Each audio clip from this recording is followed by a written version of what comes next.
Абхазское радио вещает в эфире вот уже 86 лет. Сегодня в штате Абхазского радио работает более 20 человек. Новости, различные передачи и рубрики. А за ними целая команда. Редакторы, дикторы, корреспонденты, звукорежиссеры. Слаженная работа – это всегда большой труд. На Абхазском радио бок о бок трудятся как совсем еще молодые, так и опытные журналисты.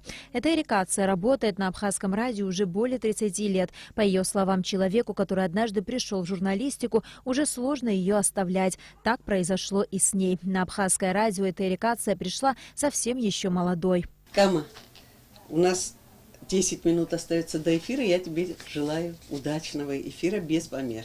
Благодарю. Я пришла на радио, меня встретил коллектив, взрослых тогда людей.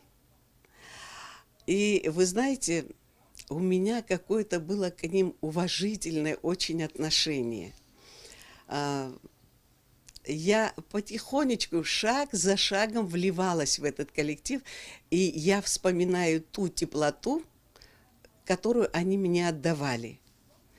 Как они деликатно указывали на мои ошибки, как они поправляли меня, и с каким уважением я прислушивалась к их мнению. Главное, что объединяет опытных и молодых журналистов, это любовь к своему делу, стремление внести что-то новое. Несомненно, работа для них является неотъемлемой частью жизни. На радио всегда царит дружеская, теплая атмосфера, и это неизменно отражается на качестве эфира.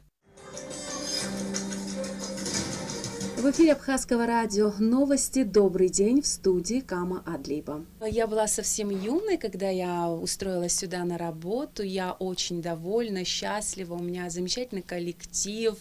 Мы все очень дружны. И вообще я не представляю свою жизнь без Абхазского радио, без этой студии. Я по ней очень скучаю, даже в выходные дни. На 90% Абхазское радио вещает на родном языке, но при этом новости дублируются и на русском. Работают несколько редакций – абхазская, русская, музыкальная и редакции для соотечественников Абсад Гилабжи. Аслан Джопо – студент 4-го курса АГУ. Будущего журналиста направили на практику на Абхазское радио, но работы коллектива ему настолько понравились, что Аслан решил остаться и начать карьеру с должности звукорежиссера. Я попал сюда, практику проходили с АГУ, и меня направили на Абхазское радио. И я здесь устроился работать, и так и остался. Работаю здесь звукорежиссером. Работа очень нравится. Я сюда прихожу с удовольствием. Утром с 7 утра у нас эфир начинается. Коллектив тоже очень дружный, хороший. Со всеми сразу нашел общий язык. Главная задача Абхазского радио – донести информацию до каждого жителя страны. Помимо новостных передач, на радио стараются освещать все стороны жизни общества – быт, культуру, историю абхазского народа.